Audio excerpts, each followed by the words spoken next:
ओम नमः श्री महावीराय नमः। श्री द्वादशांग श्रुत देव्यै नमः।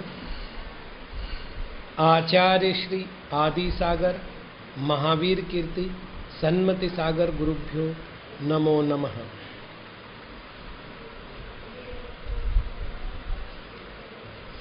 परमपैवड्डमदिं परमेट्टीणं करोमि नवकारं सगपरसिद्धिनिमित्तं कल्याणालोयणावोच्छे।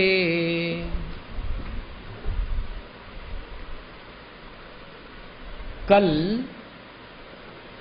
7वां जो पद्य हुआ था उस पर एक प्रश्न है, नहु तेसिम पज्जतिम, उनकी पूर्णता नहीं होती। इस शब्द का अर्थ क्या है? द्रव्यान योग के आगम नाम के भाग में पर्याप्ति नाम का एक शब्द है।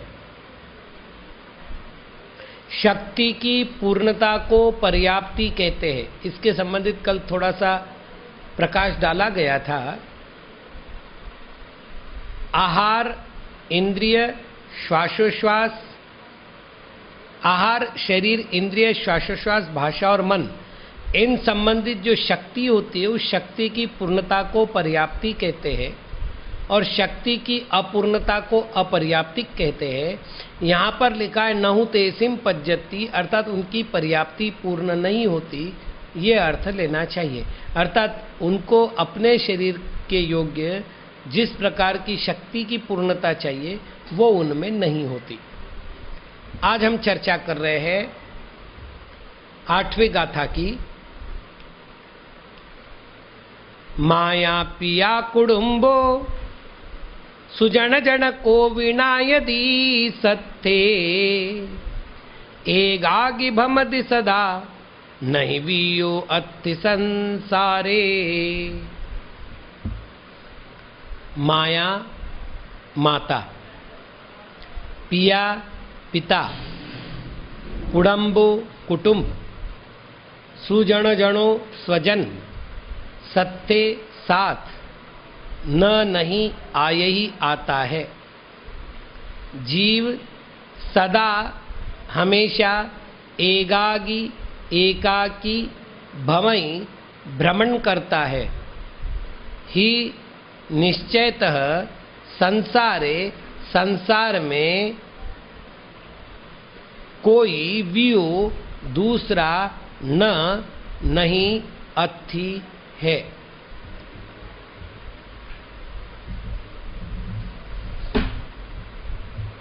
यहाँ पर एकत्व भावना का चिंतन चल रहा है। जब भी आत्म कल्याण की बात आती है तो आत्म कल्याण में जो असमर्थ जीव होते हैं, अर्थात पर्याय में जिनका चित्त लगा हुआ है, जिनको अपने आत्मबल का बोध नहीं है, प्रेक्षाओं का सहयोग लेकर के अपने आत्मबल को बढ़ाते हैं।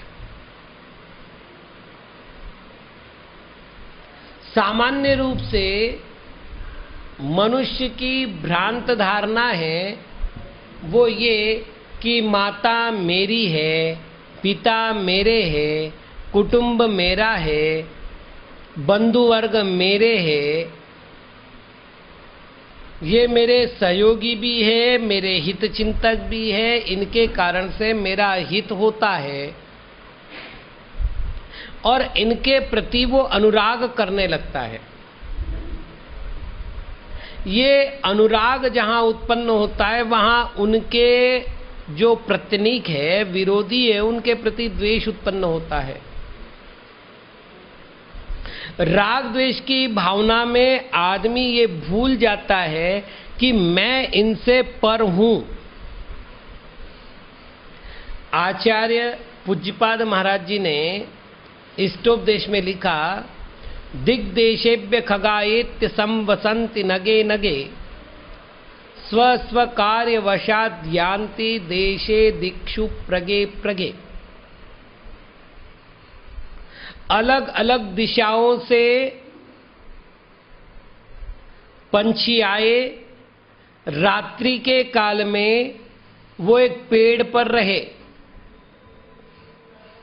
सुबह हुई,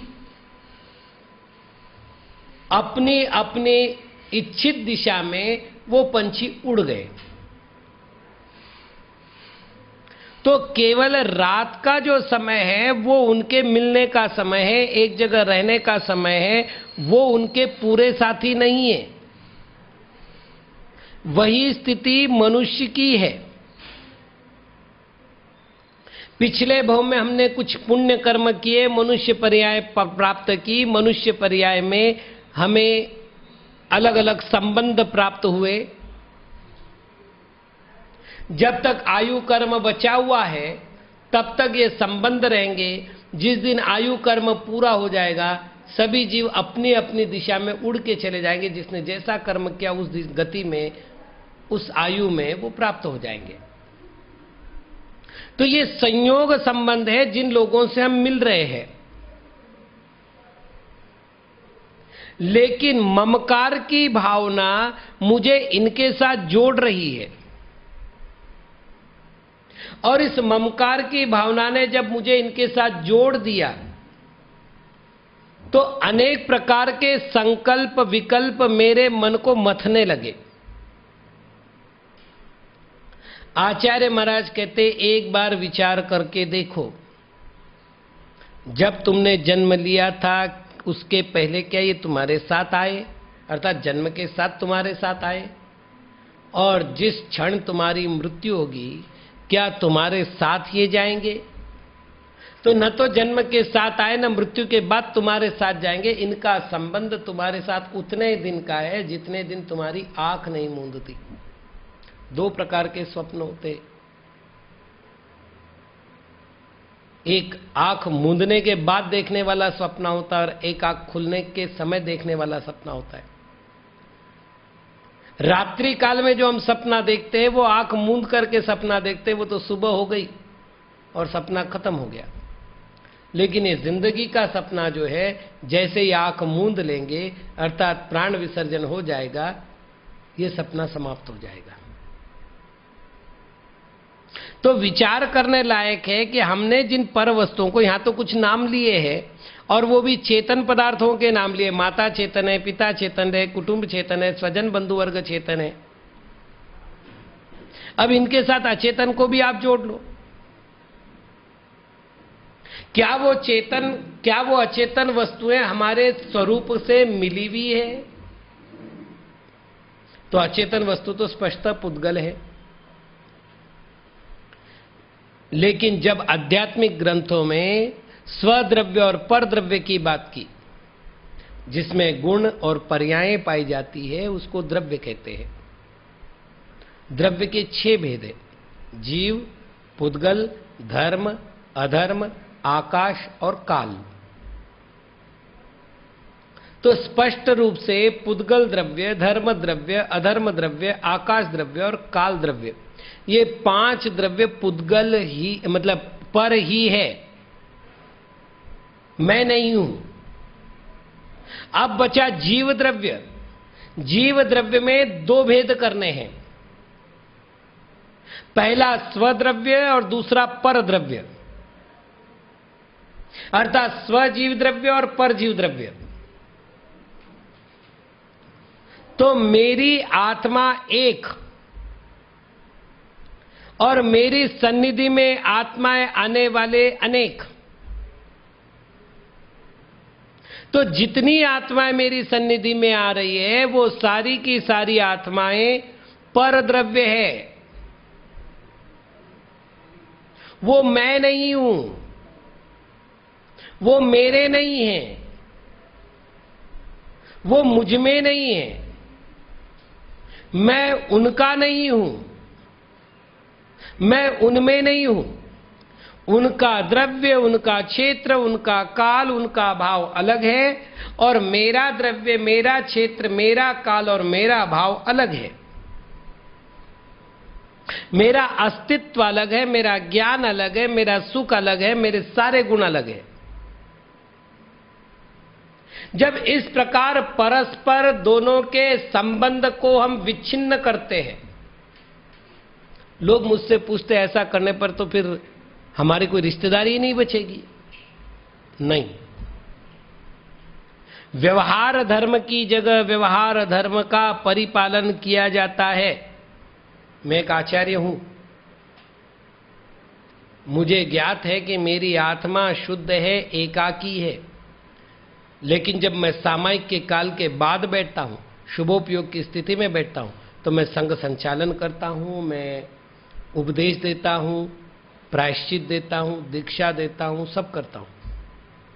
लेकिन मान्यता में स्थिरता रखिए कि ये सब मेरे व्यवहारिक कार्य है, ये मेरा स्वरूप नहीं है। मैं इनसे पृथक हूं, मैं शुद्ध हूं, बुद्ध हूं, निरंजन हूं, निराकार हूं। जब इस प्रकार की एकता की भावना मन में आती है तो पर द्रव्य मुझे विकल्प नहीं करते, क्योंकि जब मैं हूं और पर द्रव्य है, पर द्रव्य का क्षेत्र भिन्न है, पर द्रव्य का काल भिन्न है, पर द्रव्य का भाव भिन्न है, तो मुझ पर असर कैसे डालेंगे? मैं क्यों उनकी परवाह करूं? जैसे चौकी टूटने पर मेरे शरीर पर कोई बाधा नहीं होती, क्योंकि मैं उससे भिन्न हूं, अलग बैठा भी हूं, तो चौकी टूटने पर मुझे बाधा नहीं होती। वैसे परद्रव्य टूटने पर अर्थात मेरे परिजन जाने पर मुझे कोई बाधा नहीं होती। जब तक थोड़ा सा राग का अंश था तब तक आंखों से आंसू वगैरह आए, संकलेश हुआ, वो अलग बात है। मेरे ऊपर तो कोई प्रभाव नहीं पड़ा। तो जब प्रभाव नहीं पड़ रहा है तो उनसे अनुराग करके मैं अपनी आत्मा को क्लेश क्यों दूं? एक पल तो सही अपने पूरे दिनचर्या का एक बार अलग बैठ करके हम क्यों नहीं सोच रहे हैं कि इनसे मैं भिन्न हूं, इनका मैं करता नहीं हूं, इनका मैं भरता नहीं हूं, इनका मैं हरता नहीं हूं। एकाकी एकत्व निश्चय लिए जब मैं अपनी आत्मा का चिंतन करता हूं, तब मेरे संसार का अंत होता है। तो यहां पर ग्रंथकार स्पष्ट कह रहे, एकाकी भमदि सदा, यह जीव निरंतर अकेला ही भ्रमण करता है, नहीं भी वो अति संसारे, इस संसार में कोई दूसरा इसके साथ नहीं जाता। अब प्रश्न है, आलोचना में हमें क्या करना है? अनादि काल की भूल मेरी ये रही है कि हमारे संपर्क में आने वाले जितने जीव द्रव्य है, हमने उनको दो में बांटा, एक मेरे और एक पराये। जिनको मैंने मेरे कहा उनके प्रति मेरा अनुराग भाव रहा, और जिनके प्रति मैंने परायेपन का अनुभव किया उनके प्रति द्वेष का भाव रहा। और ये राग द्वेष के भाव मेरे जीवन को कष्ट देते रहे। हे प्रभु, मेरे राग द्वेष को दूर करने के लिए इन संबंधों के प्रति जो मेरी आसक्ति, संबंध नहीं छोड़ने हैं। सम्यक दृष्टि जीव भी माता पिता को माता पिता के तुल्य ही आदर देता है, वही सेवा करता है, वही कृतकर्म करता है, वही कर्तव्य पूर्ण करता है। देखिए, मैं आपको एकदम लौकिक उदाहरण देता हूं।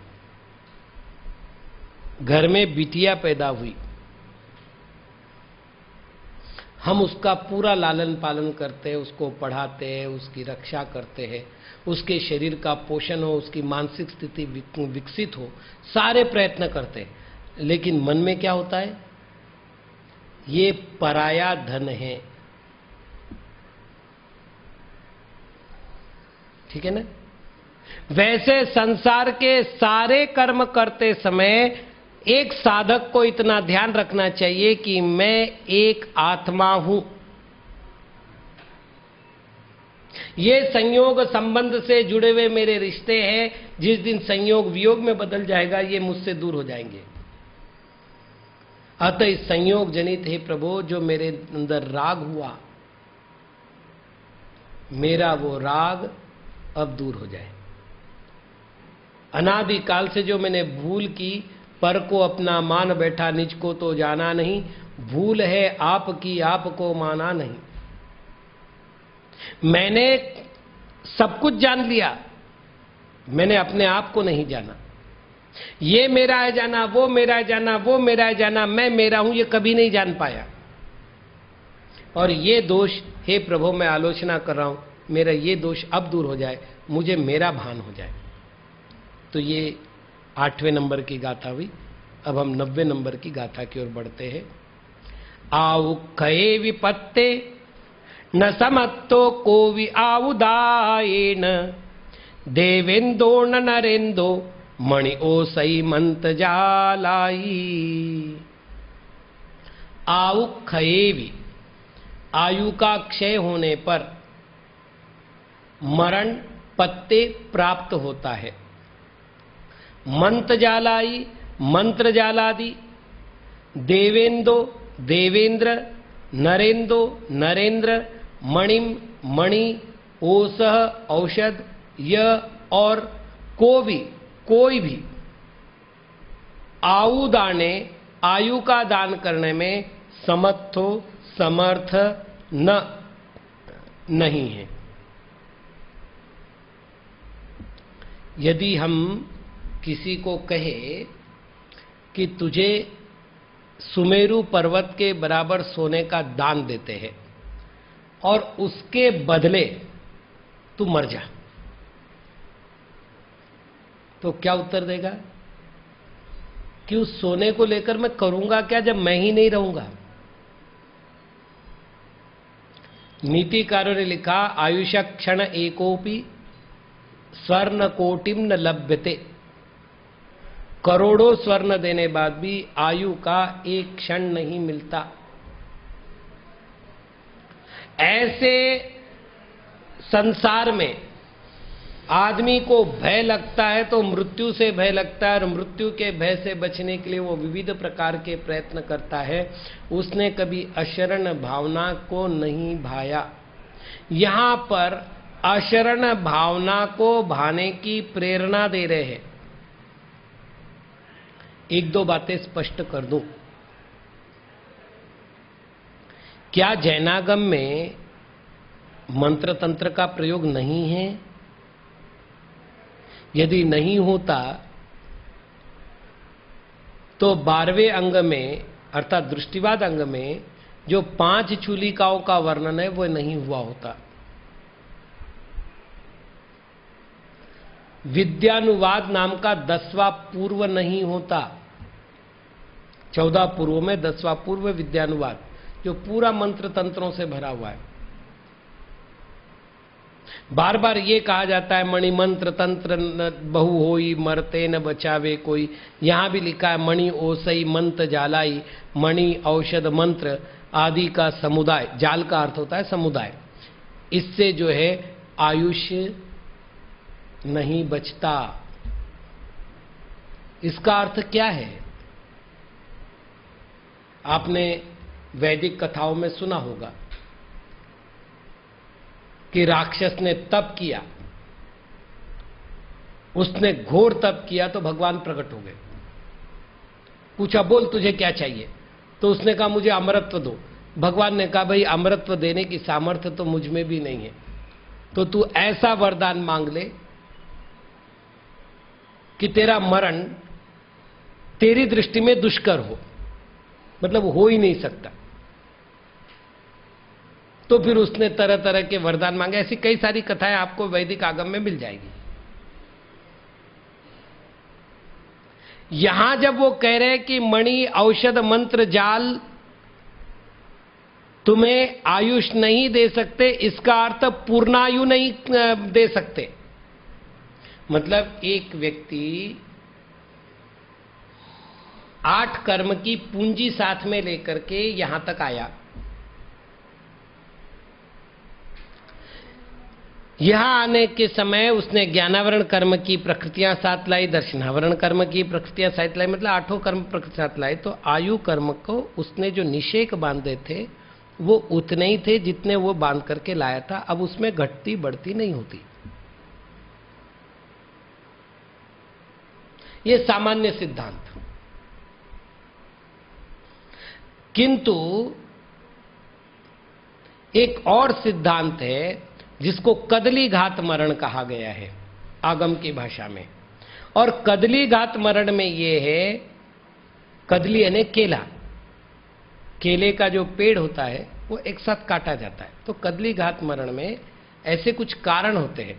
इसके लिए कर्मकांड गाथा क्रमांक 6, वहां उन्होंने दिया है रक्त क्षय, पर्वतारोहण, श्वासोश्वास निरोध, भोजन निरोध, अत्यंत संक्लेश, ये अकाल मरण के कारण हैं, अपमृत्यु के कारण हैं। तो जैसे हमारे यहां कहा मृत्युंजय मंत्र का जप करो, तो मृत्युंजय मंत्र हमारी आयु को बढ़ाएगी नहीं, ये मैं भी स्वीकार करता हूं। लेकिन मृत्युंजय मंत्र आपकी अपमृत्यु नहीं होने देगा, मृत्युंजय मंत्र आपकी समय से पहले मृत्यु नहीं होने देगा, अर्थात अकाल मरण नहीं होने देगा।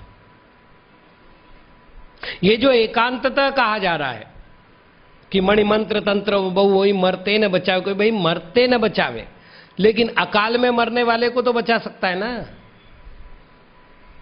अन्यथा ये सारे मंत्र शास्त्र को व्यर्थ स्वीकार करना पड़ेगा। खैर, आशय केवल इतना है कि मृत्यु के भय से स्वर्ग का इंद्र भी नहीं बच सका। देवों में तो 6 महीने पहले गले की माला मुरझा जाते, खासतौर से मिथ्या दृष्टि देवों में, और 6 महीने पहले उन्हें अनुभव हो जाता है कि अब मेरी मृत्यु है। तो जैसा कि छड़ाला में लिखा, मरत विलाप करत दुख सहे, रोते हैं, पछताते हैं, मैंने क्या किया, मैं यहां तो कुछ भोग ही नहीं पाया, अब तो मेरी मौत आ रही है, मैं कैसे करूंगा, और खूब दुख सहन करते हैं।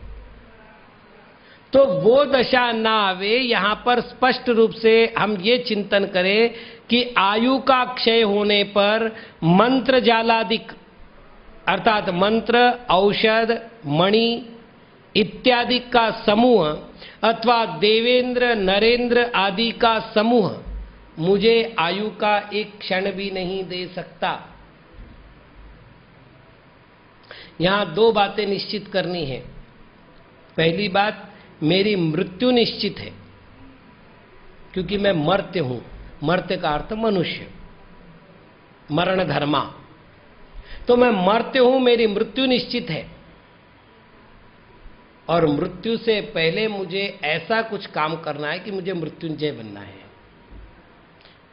भक्तामर में मृत्युंजय भगवान आदिनाथ का दिया हुआ एक नाम है। जयंती मृत्युम करके उन्होंने उसका उच्चारण किया है। तो जिन्होंने मृत्यु को जीत लिया है वो मृत्युंजय, मैं भी मृत्यु को जीतना चाहता हूं। तो सबसे पहले मैं निश्चित कर लूं कि मेरी भूल क्या है जिसकी मैं आलोचना करके अपने आप को मृत्युंजय बना सकूं। तो मैंने ये समझा है कि मेरी ऐसी कोई शरणागति है। यदि मैं भगवान की आराधना करूंगा तो मृत्यु से बच जाऊंगा, यदि मैं मंत्र तंत्र मणियों का सहारा लूंगा तो मृत्यु से बच जाऊंगा, यदि मैं कोई विशिष्ट औषधि खा लूंगा तो मृत्यु से बच जाऊंगा। ये जो हमारी भ्रांत धारणा है, इसको तोड़ने के लिए आचार्य महाराज यहां कह रहे हैं, भैया एक बार सिंह के पंजे में फंसा हुआ हिरण मृत्यु से बच सकता है, किंतु काल के पंजे में फंसा हुआ मनुष्य मृत्यु से नहीं बच सकता। दूसरी बात, तुम्हारी मृत्यु नवीन आयु का संबंध जोड़ने वाला प्रत्यय है। इस प्रकार से मृत्यु जन्म का, जन्म मृत्यु का, फिर मृत्यु वापिस जन्म का, वो जन्म वापिस मृत्यु का संबंध जोड़ते जोड़ते तुम्हारे अनंत संसार का कारण बन रही है, जो तुम्हारे लिए दुख का कारण है। अब अशरण भावना करो, कि संसार में कोई ऐसा जीव नहीं है जो मुझे शरण दे सकता हो, मेरी मृत्यु से रक्षा कर सकता हो। तो क्या मृत्यु से बचने का कोई उपाय नहीं है? और मृत्यु से बचने का उपाय है मुक्ति, और मुक्ति जाने का उपाय है धर्म का धारण करना। और धर्म का अर्थ है रत्नत्रय का धारण करना, अर्थात सम्यक दर्शन, सम्यक ज्ञान, सम्यक चारित्र को धारण करना। तो अशरण भावना के द्वारा हमें दो बातें करनी है। जैसा हमने 8वें पद्य में माता पिता कुटुंब इनसे रिश्ता जोड़ा कि ये मेरी रक्षा करेंगे, हमने भवन बना लिया कि ये मेरी रक्षा करेगा, हमने धन का संचय कर लिया ये मेरी रक्षा करेगा, हमने विविध प्रकार के आयोजन प्रयोजन कर लिया कि ये हमारी रक्षा करेगा। हमें ये ध्यान रखना है कि ये बाहरी उपाय मेरी आत्मा की रक्षा करने में सक्षम नहीं है। जिनेन्द्र प्रणीत धर्म अर्थात रत्नत्रय रूपी धर्म ही मेरी रक्षा करने में समर्थ है।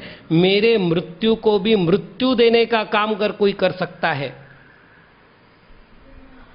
तो वह केवल जिनेन्द्र प्रणीत धर्म है। इसलिए जिनेन्द्र प्रणीत धर्म से मेरी बुद्धि न हटे, मेरा मन धर्म मार्ग से कभी विचलित ना हो।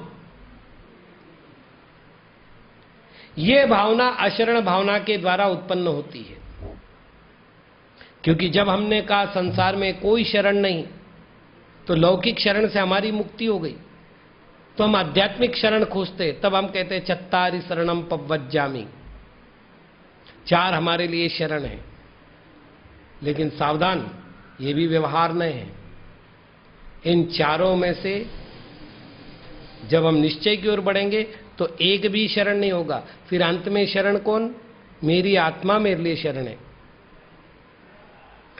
समाधि तंत्र की टीका में एक प्रकरण आया है, बहुत अच्छा प्रकरण है। उन्होंने कहा संसार का कोई जीव शरण नहीं, अरिहंत सिद्ध आचार्य उपाध्याय साधु ये 5 परमेष्टि मेरे लिए शरण है। फिर कहे 5 परमेष्टि मेरी शरण नहीं, अरिहंत सिद्ध मेरी शरण है। फिर उन्होंने कहा अरिहंत सिद्ध मेरी शरण नहीं, केवल सिद्ध मेरी शरण है। और अंत में कहते सिद्ध भी मेरी शरण नहीं है, सिद्ध स्वरूपी जो मेरा आत्मा है, सिद्ध के समान जो मेरे इस शरीर में बैठा हुआ आत्मा है, वो मेरी शरण है। और जिस दिन मैं अपनी शरण में आ जाऊंगा, मृत्यु को मृत्युदंड देने की शक्ति मेरे अंदर आ जाएगी। तो वही बात यहां कह रहे हैं, घर दुर्ग आदि जितने हमने साधन माने, जिनको हमने मृत्यु के भय से बचाने वाला माना, वो मेरा कोई भी बचाने वाला नहीं है। कोई भी एक क्षण आयु का मुझे नहीं दे सकता। हाथ जोड़कर बोलो मां से, मां तू मुझसे बहुत प्रेम करती है, मैं मरना नहीं चाहता, तेरे जिंदगी का कुछ पल मुझे दे दे। मेरा जन्मदिवस मनाते हैं ना भक्तगण, वो कहते हैं महाराज हमारी भी आयु आपको लग जाए, हम ऐसी भावना करते। मैंने कहा कर लो भावना, देने लेने की चीज हो तो दे दो, मैं भी ले लूं। तो ये देने लेने का वस्तु नहीं है। तो ऐसे समय में मृत्यु का बोध प्रतिपल हमारे सामने रहे, भय नहीं।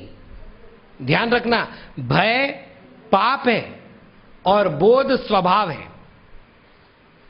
तो मृत्यु का बोध रखना है, बोध अर्थात ज्ञान।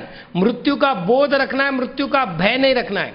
जो भय रखेगा वो संक्लिष्ट होगा, और जो बोध रखेगा, अरे उसे तो मालूम है मुझे जाना है, और जब जाना है तो तैयारी से ही जाना है। देखो, जब किसी परिवार में से किसी व्यक्ति को बाहर जाना होता है तो पूरी तैयारी करता है ना। क्यों करता है? मुझे जाना है, उसको फिक्स है। तो आप फिक्स कर लो कि मुझे जाना है। जब जाना है फिक्स हो गया तो पूरी तैयारी करके ही जाएंगे। रोते बिलखते मरेंगे क्यों? अच्छी तरह से जिएंगे, जैसे जीने का आनंद लिया है मरण का आनंद लेंगे, जिसको हमने संलेखना कहा है, जिसको हमने वीर मरण कहा है। तो आचार्य मतलब ग्रंथकर्ता यहां समझाते हैं कि आयु का क्षय होने पर एक क्षण को देने में भी कोई समर्थ नहीं होता। इसलिए तुम मणि, औषध, मंत्र, जाल, देवेंद्र, नरेंद्र आदि की शरण लेने की बजाय अपनी आत्मा की शरण लो और कहो, हे आत्मा प्रभो, मैं आलोचना करता हूं कि आज तक मैंने तेरी शरण को शरण नहीं माना और सारे अशरण को शरण मान करके आज तक संसार में परिभ्रमण करता रहा। शरण नहीं स्वीकार की, इसलिए शरण हुआ। शरण यानी गमन। शरण नहीं ली, इसलिए शरण हुआ। अब मैं संसरण छोड़ना चाहता हूं, इसलिए हे आत्मदेव, मुझे तुम अपनी शरण में ले लो। आज इतना ही। ओम नमः।